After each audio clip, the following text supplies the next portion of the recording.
Capage TV.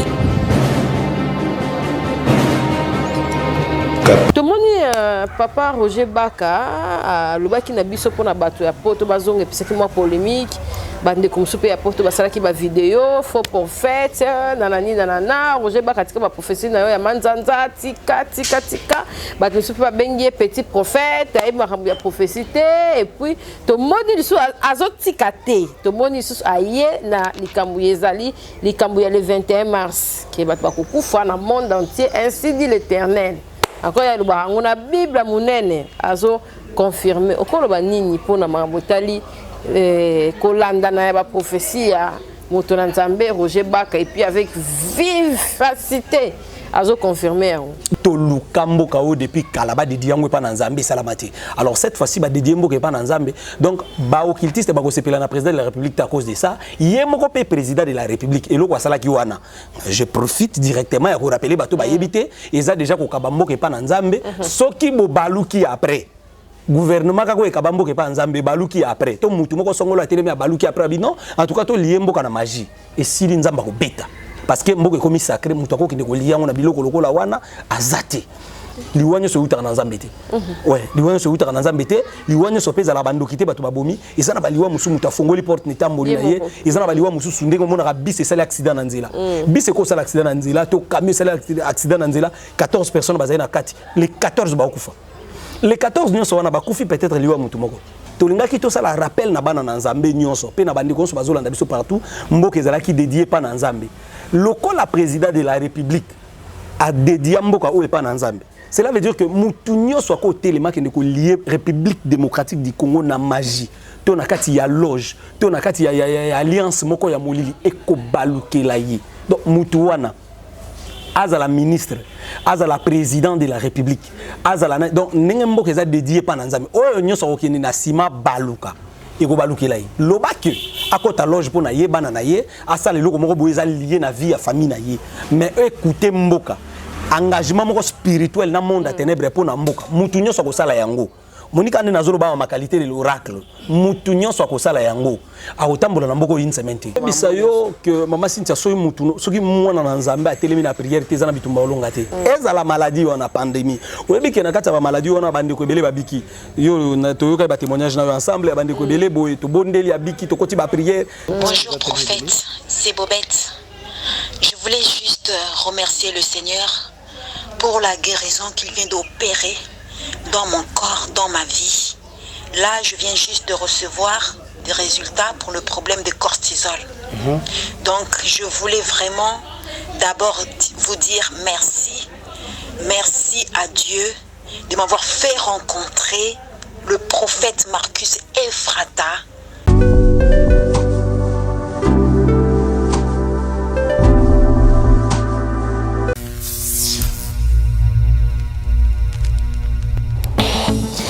Oui, allô, c'est Congolese Progress. Bienvenue chez Congolese Progress. Nous sommes une agence de sous-traitance et des prestations de services. Nous avons aider les difficultés, quel que soit la poto, en Afrique. Congolese Progress met à votre disposition les agents qualifiés, compétents pour vous servir et vous satisfaire à vos besoins. Fini le recrutement hors normes et insatisfaisant de vos prestataires de services. Congolese Progress recrute, forme et met à votre disposition un personnel de qualité spécialisé dans le domaine de votre choix. Assistant, comptable, auditeur, informaticien, jardinier, électricien, menuisier, interprète, agent de sécurité, femme de ménage, femme de chambre, ouvrier journalier, serveur, répétiteur, mécanicien, chauffeur, nounou, constructeur et toute forme de main-d'œuvre. Congolese Progress dispose pour vous également un service impeccable de dératisation, de désinsectification, nettoyage, désinfection et déménagement. Appartement na yo, oza vraiment na immeuble na yo lingi mbongo kendaka na poto, oza na besoin ya construction na yo ici là, oza na diaspora, bato baza na Kinshasa. Congolese Progress eza pona bino, eza pona bana ya Kinshasa, mwana ya Kinshasa o auti na mikili ya poto aye ko investir na Kinshasa pona ko faciliter diaspora na Kinshasa. Et puis toza na Londres. service nyonso bokokuta na Kinshasa, même service bokokuta na Londres. Nous sommes situés de l'avenue Colonel Lukusa dans la commune de la Gombe, référence rond-point Forescom. Vous servir, c'est notre souci. Congolese progresse, le travail à votre portée. Bienvenue dans Capage Télévision et merci de nous suivre massivement. En tout cas, merci. Que l'Éternel vous bénisse. Merci Nabanda Konabino, merci Naba abonné, merci Naba Ope Balingarabiso, merci Naba O vraiment Bajana Biso pour évoluer dans Capage Télévision. Lelo, tout ça na pemeni na moko ya basali na nzambe basitena pe Capage Télévision makasi. Prophète Martis Efrata na yetoko. Ça a vraiment échange des idées. Na mambo etali l'actualité sur le terrain, sur les églises et tout. Et merci na basali nzambe belé o tisiko yo ba ko prier kaka mawa nzambe pour le coronavirus et puis pour na bateau nyonso ezo attaquer libanda ya mboka to yebi ke ne ezo neiger. Et ça vraiment problème pour la maladie ou bengi corona malgré réduction ya bateau bazo kufa mais place mususu bazo ko continuer kaka ko sila na mokili. En tout cas tozana prophète Marquis Efrata, bienvenue papa et bonne santé, bonne église. Non, santé ça bien. Zamba bateli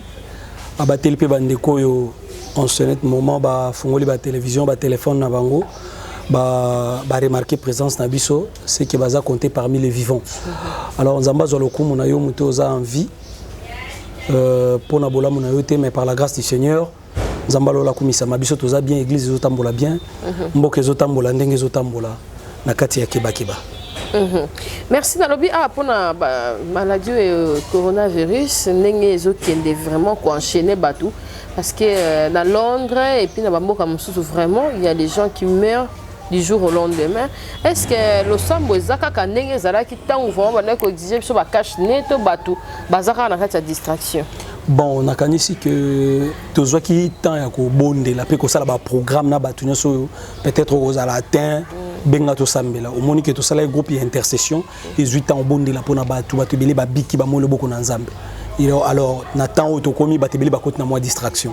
via batebeli bandi ko zonga ndenge zalaki batebeli pe ba côté na ba vie de prière par rapport à maladie mu pepe wana nde bande ko beta bazongi na bango encore na kata distraction mais nazobenga bana nzambe bazala musika ya distraction parce que diable azana balolenge na ebele ya ko sala maladie silité faut toujours kozana na bokebi parce que tozolo baté kaka ki yango ko zwa nani to nani ezaka malade déjà ba source nango to lobela yango signification to lobela côté zo kende to lobela prophétie bimaka pe déjà avant to tikali wana na ko nzambe enfin ka protéger ma botagno suzolanda ba na place bazo tambola bazo kende be école ba métro mituka bazo mata c'est un peu ça donc tout tika na concentration à prière pour na tambola na nzambe.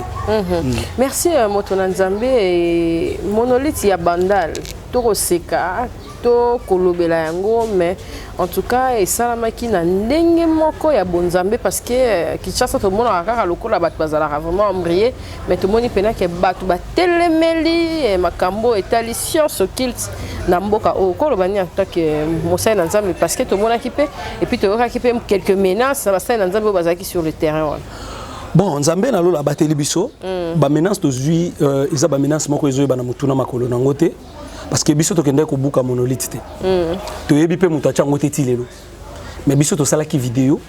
pour na ko yebisa bana na Nzambe que eloko wana eza mystérieux. Ce que c'est œuvre d'art ba ko sala ngona journée na moi ba yebati yango. Ba yena ngona 1 heure. Ba le cap barrière wana ndenge ni parce que barrière a couvre feu za la place ba tie yango. Ba poser yango na 1 heure du matin. Biso to yena tongo to kuti yango.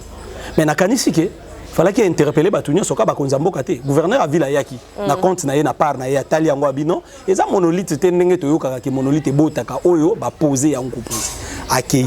na sima na yende bana wana ba batumbi biso to salaka vidéo avant un jour le même jour ba poser on a tongo to ye to sur renseignement na ba policier baza wana ba bina biso no mituka moko nde yaki gocha yango na butu. Alors biso pe to sali vidéo to lobi na bango lokola boche yango na butu biso to ko sambela pe na butu donc biso to déranger bino te bino pe mo déranger biso te to ko sambela parce que boche yango na lieu public et comme ko représenter mboka yo fa ba la bino parce que bino boye ba ko landela biso nous sommes dans un état laïque oyo soki mutalinga za l'occultiste eza mabete alinga za la magicien ya yena ndako na yena cabinet ministériel ni na bana na yi ma ko ko zo sumboko to zongisa ngona étape za la qui fête des poissons fête ya sirène bo même batu nyonso bageli ya mbisi na kinkole batu basalite or ezaki biloko mulili mboka ko zonga suwana te to linga ki to sala rappel na bana na Nzambe nyonso pe na bandi konso bazolanda biso partout mboka ezalaki dédié pa na Nzambe lokola président de la République a dédié mboka o pa na Nzambe. Cela veut dire que mutunyo soit côté les marques de lier République démocratique du Congo na magie. To na kati ya loge, to na kati ya alliance moko ya molili eko balukela ye. Donc mutuwana azala ministre, azala président de la République, azala donc ndenge mboka eza dédié pa na Nzambe. Oyo nyoso okende na sima baluka. Eko balukela ye. Loba que akota loge pour na ye bana na ye, asala loko moko boye eza lié na vie ya famille na ye. Mais écoutez mboka engagement moko spirituel na monde à ténèbres pour na mboka mutu nyonso ko sala yango monika ande nazolo ba ma qualité de l'oracle mutu nyonso ko sala yango akotambola na mboko une semaine te soka azwi accidenté akokuta na mbiskado ako comprendre na bato ba maki kuna ki asala ki erreur parce que yeso akotika la Nzambe to lukambo ka o depuis kalaba de diango pa na Nzambe salamati. Alors cette fois-ci ba de diambo ke pa na Nzambe donc ba occultiste ba ko sepela na président de la République à cause de ça yemoko pe président de la République et loko asala ki wana je profite directement ya ko rappeler bato ba yebité eza déjà ko kabambo ke pa na Nzambe soki bo baluki après gouvernement kako ekabambo ke pa Nzambe baluki après to mutu moko songolo atelemi ya baluki après bino en tout cas to liembo kana magie et sili Nzamba ko beta parce que mboka komi sacré mutu ako kinde ko liango na biloko lokola wana azate to rappela ki bato so bazolanda biso que prière o salama wana ezaki prière moko ya kosakana na ngote bokoki ko yate à part président de la République nani mutu muso akolo bake no ngana obuka loi président de la République ya loba ba de diembo ke pa na Nzambe ngana bani ko de diango na magie mutaliki président zalakate to ngato sala rappel na bana na Nzambe pe na monde entier que o eza République démocratique du Congo eza Côte d'Ivoire ti eza France te o eza nation prophétique awa tozana bangite awa tozana na malite bisika bolamuki na tongo bazwi stati moko ya loge moko songolo ba chena balabala awa te awe kolekate chana ndaku no na loge na ndaku na yo biso tolobaki boye mutu nyonso azana besoin à faire partie ya loge moko songolo na mboka oyo dans un état mutu akokanga ye azati bo engager mboka na kati ya makambo wana te to souffrir to uti musika mboka oyo uti na pasi ya bandenge na ndenge tozana mipepe mususu wana ya ba conséquences ya ba loge ba président ya kala ba kota ba alliance musu ba sala jusqu'aujourd'hui ezana biloko musu ezo réclamer mboka oyo. Alors to linga souté to bika likambo ya Saoul na David. Du temps de David, il y a eu une famine qui dira pendant 3 ans. David alla consulter l'Éternel. C'est à cause de Saoul et sa maison sanguinaire. Tu lingi pété lobby et comment tu es à cause de Kingandi yenda kotaka loge pour le lobby loko tozobi kana mboko yangwana. Ndé to kende ko rappeler na bana na Nzambe. Et ba menace bandi to moni directement ba menace mi to ki kitie pa ya Roger Baka ba to moko ba yona ben koni bazalaki na tenité ba yeko lukaye et puis fallait déjà kima parce qu'il y a une position et pas dans également présence ya batuma ko lukanga ben konyo ba yebanité bon biso to tikali wana pona ko luka secours ya Yesu Masia Nzambe abenganga na musala ndi mutazo batelanga mais na kanisi que na zo kita ko informer ba autorité ya mboka oyo nazana bango oyo na yebana bango to informer bango balobi bazolandela ba batu wani za banani. Alors lokola ba autorité mboka bazolandela biso o etikali eza Yesu ndazo batela po yende mutabomba ka bande kona biso o bazana este bisika masasi zo beta butu moi ba o nanu bakufite Yesu mutazo bomba bango ba o bakufi Nzamba yebi tozo benga kaka na président de la République azongisa misu na este po alobaki aza prêt ya kukufa po kimie kota kuna tozo zela kimia wana tozo bondela mais tozo zela kimia wana po na bande kona biso ba kufa na este. Merci Mutola Nzambe. Église ezo kitisaka kondima du jour au jour et ça vie image o pe basana Nzambe bazoko pesa to ba chrétien pe bango moko bazana mwa bolembu côté église pe côté masolo ya Kristo te kondima ya batu eko banda kozala te ke tikali wana batu bazondima kaka te toza na kati ya époque oyo toza na temps de la fin makambo ndenge na ndenge ko bando salama. On comprend et ça na ba scandale monsieur ko salama et sala ke bato bazala ki préparer te babungisa kondima na bango mutu oyo aza préparer mona na Nzambo abongola motema akoki ko bunga te to ko bungisa kondima na ete parce que scandale moko salami pasteur Kingandi asali boye omoni ba publier Kingandi entaratra kutu ba pasteur bango moko non un enfant de Dieu oyo déjà pesa Yesu motema na za converti akobunga po na scandale te parce que tikala ko ba mukolo Nzambe akutana ki na Job mukolo Nzambe na lo azosola na Satan na makamba Job l'Éternel dit à Satan: as-tu remarqué mon serviteur Job? Nzamba bandi ko bisa Satan, muto abanga nga koleka Job azati. Na c'est na moyi wana Job aleki batu nyonso. Mais quand de Dieu o Job azoko approuver on Nzamba obetele tolo. Fallait Nzamba betela pasteur ba Job tolo. parce que Job a bandé que tu offrande Bible zoloba. Pourquoi nzamba zoloba muto abanga kayiko leka Job azati bongo pasteur ba Job.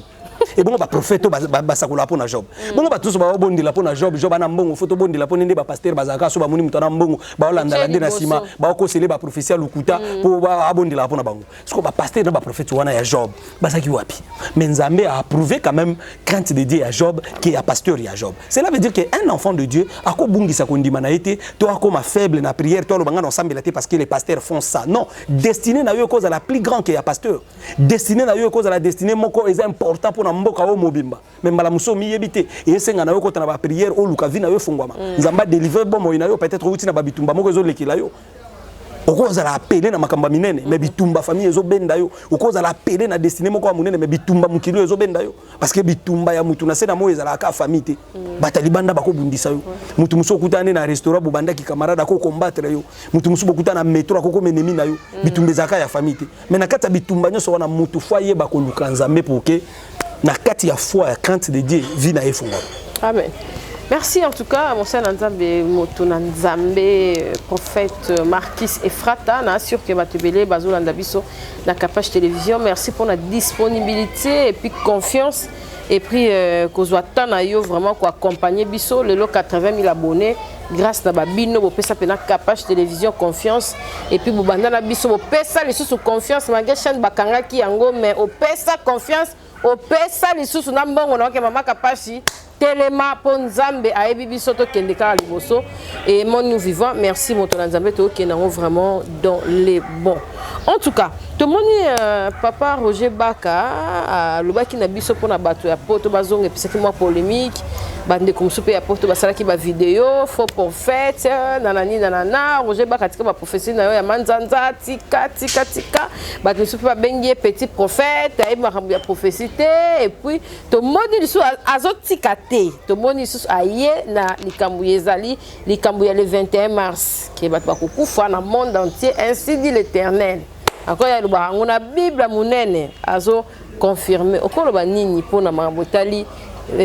kolanda na ba prophétie ya Motuna Nzambe Roger Baka et puis avec vivacité azo confirmer. Bon on a kanisi que au moniteur tout ça ba sali na Nzambe Motuna mutu azana mission Nzamba pesayi. Armée na armée zakana na secret nango armée na armée zakana technique de combat na yango. Je pense que l'évangéliste Roger Baka pesa qui prophétie na ye autour on a une mission moko sur les 15 na bisaka yo langage na Nzambe ezaka très différent parce que Bible zolo bakeye akodaka isenga na ba roi batna mayele bakende ko décoder o Nzambe alobi. Et je crois que na kati ya prophétie ils ont un secret moko batama na kati ya prophétie comment décortiquer la prophétie mususu eyaka avec exactitude prophétie mususu eyaka Nzamba zubilo comme so abombi alaxi na motu et aussi les prophètes oyo zo message à ko interpréter quand Nzamba lobi na été parce que prophète Nathan na Samuel chapitre 12 Bible zo Nzamba ebisi kende ko bisa David abomi mutu abomi na mwasi na ye na ko bete na ko boma mais lorsque les prophètes arrivent chez le roi les prophètes azo ko interpréter exactitude ya ndenge Nzamba lobaki na été azo interpréter avec exactitude azo kotisa premièrement proverbe moko ekobomba ye ekobate la vie na ye parce que un prophète lorsqu'il kendaka tout droit ko loba liboso ya mutu to liboso ya batu ezana biloko mususu Nzamba lobi na ye mais akoluka lolenge nini ya akode yango pour que et privilégié pe ça quand même peu aussi valeur tozomona yango même na vie ya il y a Jonas lorsque Nzamba tindia kende côté Jonas akimaki parce que ayebaki ke Nzambo alola oyo so kana ke na tei boko kufa et que bato bakufite ba se repentir après ba kobenga faux prophète donc déjà likambo les 15 ya bato kozonga na Kinshasa si Roger Baka na ebisaka yo il faut beaucoup tanaye à expliquer clairement ba détail ya prophétie c'est très important également les lois lobby le 21 mars bato bakokufa oui alobi bato bakokufa na monde et un message o yazui na kanisi na kata message wana il faut que kuta na sunayi à expliquer nini Nzamba yebisi nini bato fo basala et après ça peuple de Dieu ko sko misunaye abalusi likolo ya prophétie pona koyeba makambo ya lobaki et sala mito ko sala malolenge nini donc c'est très important que beaucoup tananaye à décortiquer message o yazo pesa na kanisi que okomona même na Bible lorsque Nzamba zotinda lorsqu'Isaïe azo yamba Ézéchias nanda kunaye Isaïe azo sakola likolo Ézéchias kokufa Nzamba lobi kokufa sala testament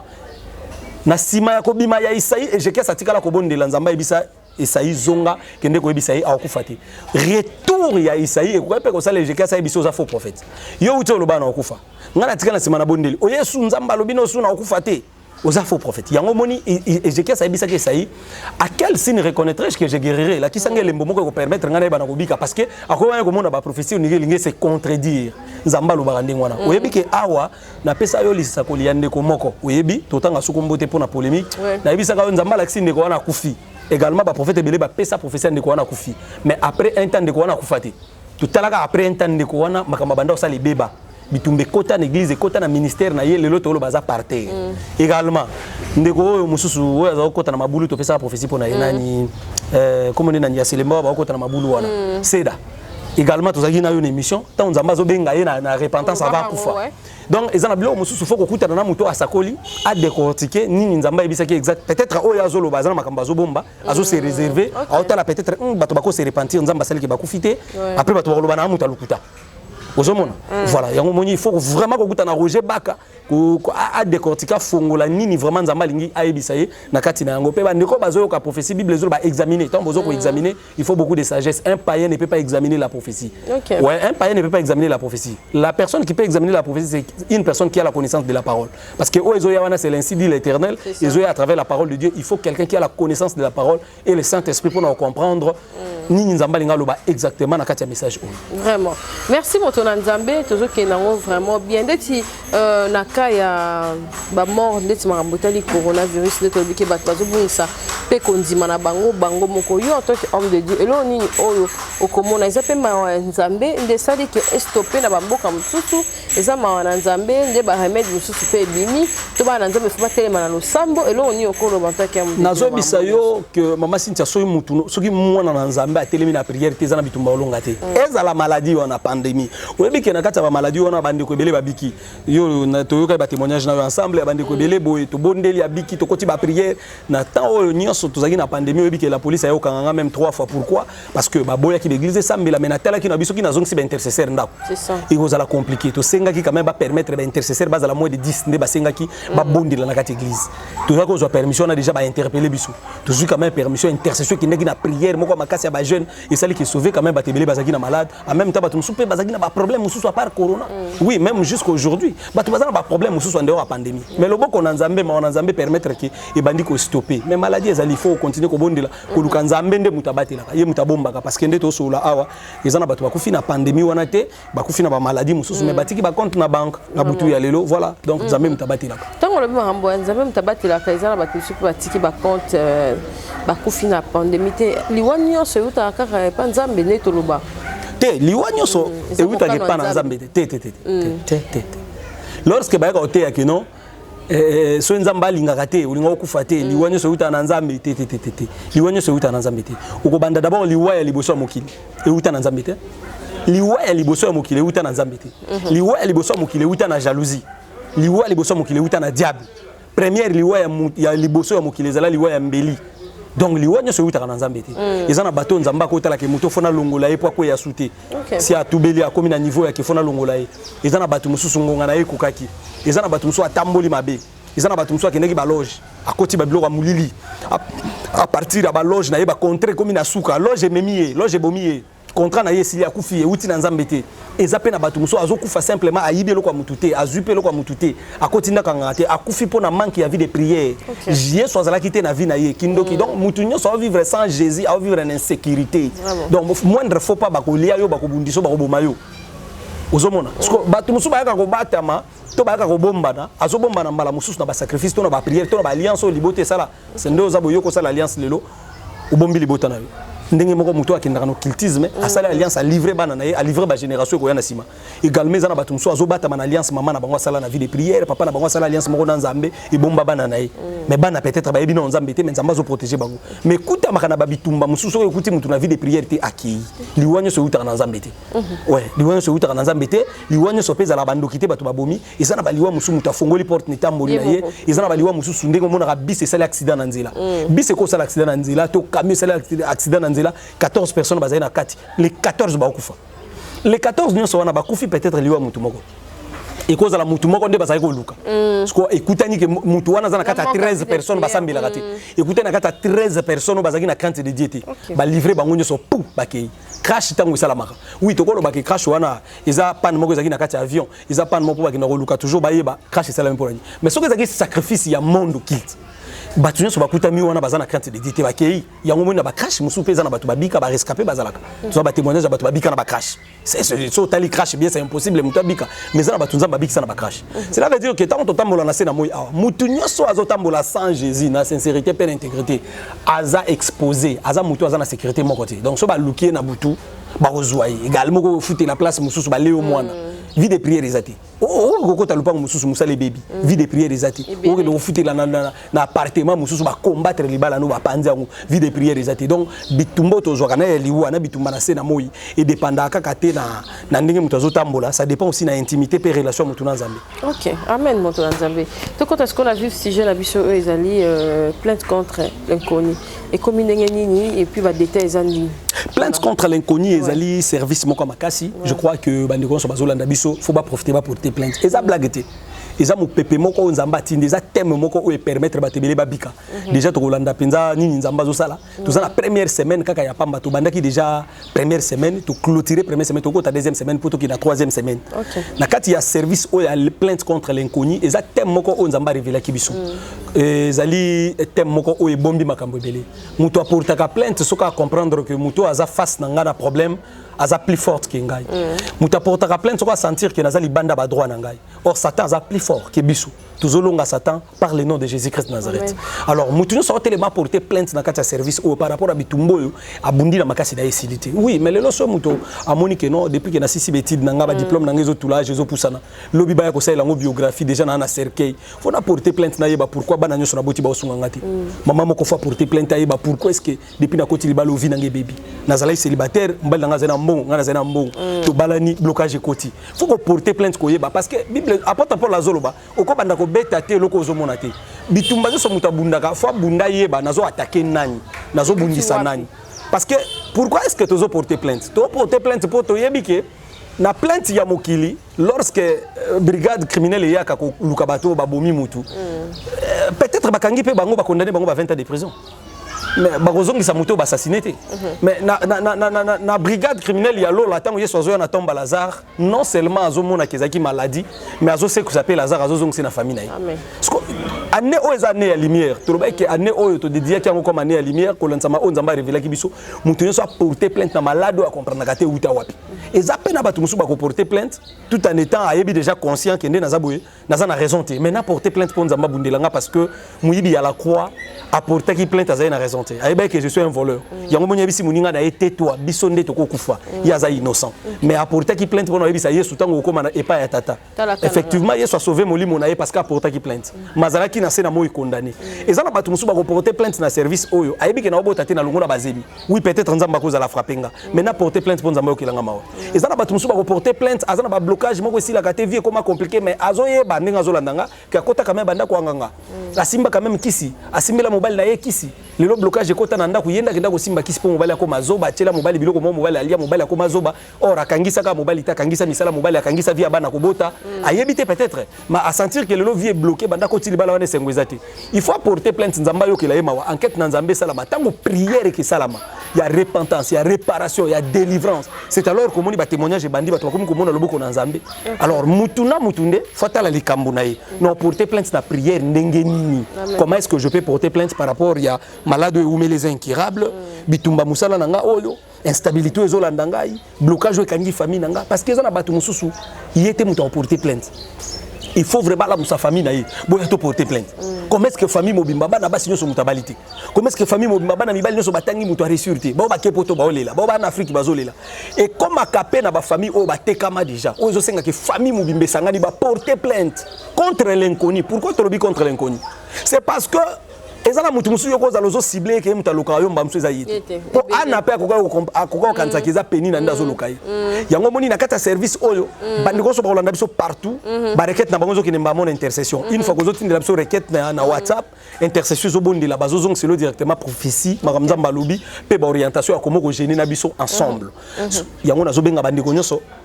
au baza concerné. Il y a porter plainte. Attention, tu as bondeli déjà mingi na on a changement té. Service ou service moko et comme changement na vie na opposo dans la repentance, réparation, délivrance. Amen. Ouais. Tout le monde va témoigner les amis ça tout. Tous on a son et bateau va témoigner peu avant to zongana. Nzambe asali bande ko belé bolamu parce que na kati service oyo na kanisi que c'est très important. Yo muto kamba service au Landelango sur le plan physique,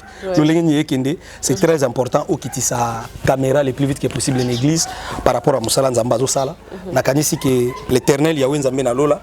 à permettre que bande kobele batemo. Allô papa bonjour papa na ko comme ça munena Nzambe na yo asali kat na bon moinanga na jeune prière au tokotaki à 2 jours na mois de décembre na sala ki faut que chamba ben na na zaki na miomi mutu yango esalaki ngai bongo do nazalaki nango na hôpital babe na nga nazalaki nango 3 mètres. Après na ekozonga je ne prière oyo etoleka ya 2 jours awa na komelaki yo sujet na ngai après nga mo pena kotaki ba prière nzamba asali papa nzamba zanzamba bomoy nzamba papa Marquis asalaka akuma malibela na libela nzamba asali nga opération ezanga cicatrice papa na kei basali nga échographie batali tu babi bamoni eloko moko te nga bibotala biabi madame tomoni eloko moko te oza na maladie moko te donc eloko moko te tomoni ni myome ni kyste ni fibrome tomoni eloko moko te yango papa na ekokomisa nzambe na yo asalaka papa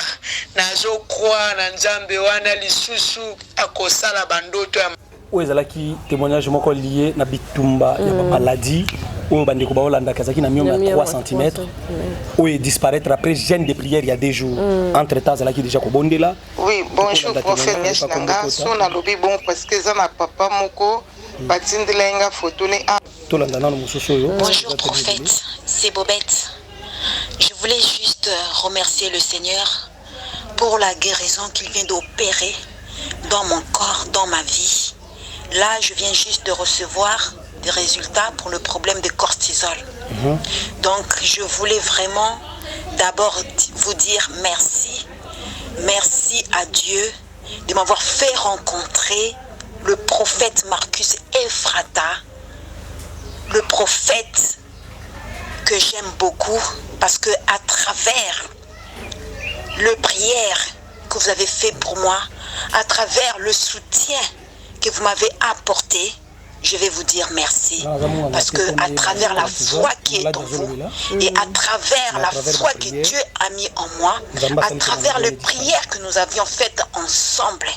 ce n'est pas au hasard. Ce n'est pas au hasard le fait que je vous ai rencontré. Je suis contente de vous avoir rencontré dans ma vie. Alors je rends ces témoignages aujourd'hui pour toute première fois sur l'audio en public devant tout le monde. Dieu vient de me faire sortir du problème d'hormones, du problème de cortisol. Aujourd'hui, je viens d'avoir le résultat. Ils m'ont dit maintenant que vous êtes sorti de ce problème, il faut surveiller votre tension. Je déclare que déjà ma tension est restaurée. Voilà. Je déclare que... Nzambe asaleli pe bolamu. Je crois que tous un témoignage en décomoro ya frère moko pe awa.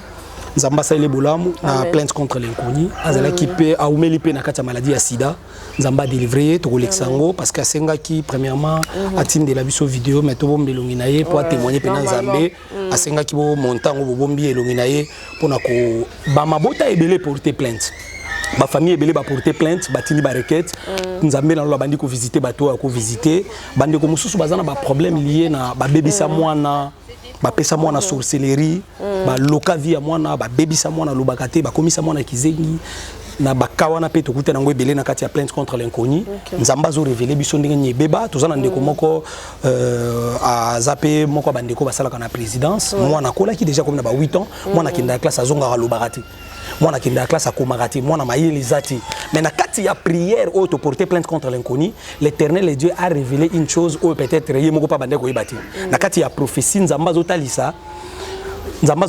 que une fois a foutela ki nanda komoko a déporter bimi na prophétie azaki na maman moko nzamba tangi kombo na ye maman wana nda bebisa mwana effectivement ndeko wana après prophétie nda expliquer bino to banda ko futela lero wana na asala te to futela ba porte kangami na uti ko bota mwana komi déjà na ba 6 mois fallait akene ko zwa mbongo na agence mobile atindela ki nda yebisi mama wana edenga mutu ako sunga zate tikala na mwana nda tikaki mwana na maboko ya voisin etanga kei azwi mbongo ayepa azwi mwana nzambe na lola na mawana ya tikaki mikolo elekate les mêmes jours mwana leli makasi na butu na tongo mwana bandi fièvre to ba mini hôpital pour soi mwana bandi ko changer couleur nti pour soi mwana ba mwana bandi osala niti na ba loto ten mwana bandi ko beba nde balani na ba prière donc on lieu ba comprendre ba ke plus na hôpital bazo soigner pour soi mwana or déjà na monde akindo ki ba yiba ki maele ya mwana ba ki travailler nango et puis moi na déjà zana 8 ans ba tâche wana zaki na nzoto to bandi prière moi na komi ko loba moi na komo kende classe moi na bandi ko koma moi na bandi ko s'exprimer tout ça eza biloko o ebatama na kati ya ba vie ya bato surtout au moniteur mutu azana possibilité na yebisa ko ngone émission mutu so azana mbongo mona peut-être azui docteur azui avocat na ye azui professeur otangisa bana na ye asali ba moyen azui ba garde corps mutu abosana toujours ko koluka un homme spirituel ou ko banda ko landela spirituellement vie na ye soit vie ya bana na ye par rapport à bitumba ou était sur le plan spirituel donc prière na biso zo continuer ti le 7 mars toujours continuer janvier février toujours mars le 7 mars avant le 8 mars il y a fête à ma maman prier les autres continuer il y a porter plainte contre l'inconnu et pour te regarder soutien mususu plainte contre un connu donc la personne que tu connais qui combattre azo bundisa yo azo combattre yo azo travailler na kombo na yo to na photo na yo to na vie na yo sur le plan spirituel comment est-ce que tu peux combattre pour bimana kati loko wana voilà donc musa les autres continuer OK merci papa to komi ko kiende na suka okoisa batu nini et puis programme pour na bato nyonso balingi ba yeba lisusu plainte contre les connus et puis ba balinga contacter nzamba lola pambola bande konso balinga contacter biso numéro est affiché je crois voilà ce numéro est affiché numéro wana ko permettre yo otinda requête na WhatsApp pour que intercession bonde la pona yo bande ko baliba bonde la pona biso ndenge to bonde la ka chaque nuit nzamba lola pambola ba programme na biso pesa maka toujours brusque mais surtout mingi mercredi vendredi to za kan direct pour na bonde la et puis ba 0 heure chaque nuit to za la kan direct en direct wana ou ko s'abonner na Marquis Télévision à YouTube tango aussi sur l'émission tali Marquis Télévision ou s'abonner au moins na ba émission déjà na ba prière soit na page Facebook na biso nde toujours ça la ba prière ba koma yango prophète Marquis Efrata nde na page ko landa ba prière nzamba lola pambola bandi konso bazala ki connecté ba onyo so balandi biso bazana malade ba onyo so viezo simbate bitumbezo silate moment ya prière yango yo mama telema na ndako na yo telema pona vie ya bana na yo yebisa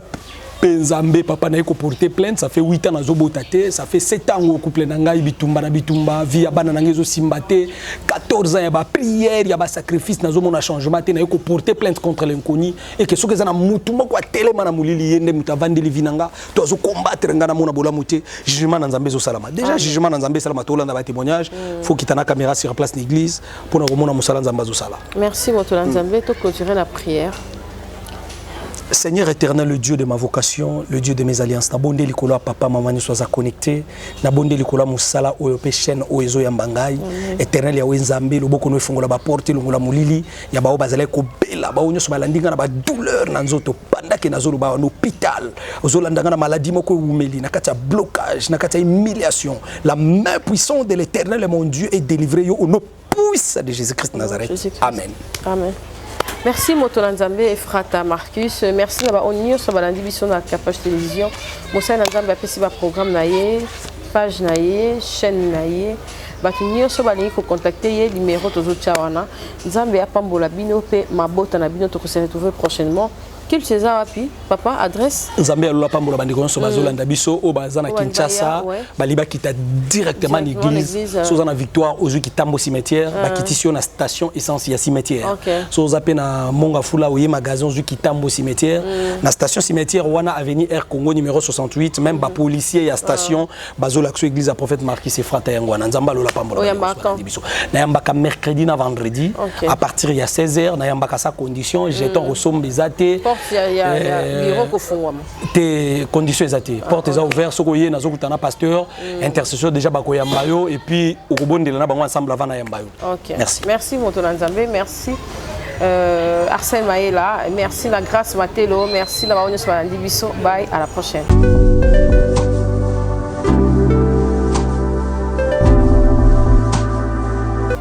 Chez MAM, Pour une tenue tendance de saison qui donnera le ton à votre habillement, vous cherchez des costumes, chemises, pantalons, chaussures, des baskets, robes, sacs et autres accessoires de qualité, pas cher pour toute la famille. Découvrez notre collection.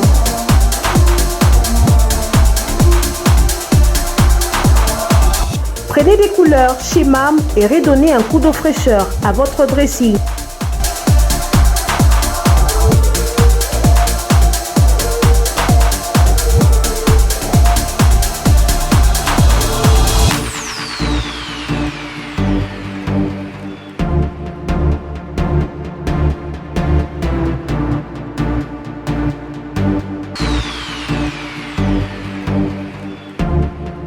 Réenchanter les fêtes avec des idées lumineuses à offrir en cadeau.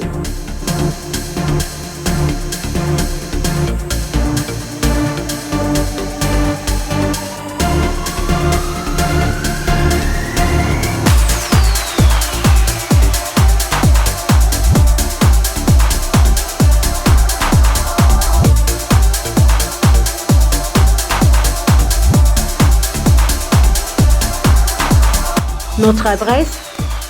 avenue Kassavoubou, à Rekwado, dans la commune de Ngaliema. Pour tout contact, appelez-nous au +243 81 07 58 832. +243 99 99 25 124. Ouverture du magasin de lundi à samedi de 7h à 19h, dimanche de 10h à 19h. Capage TV.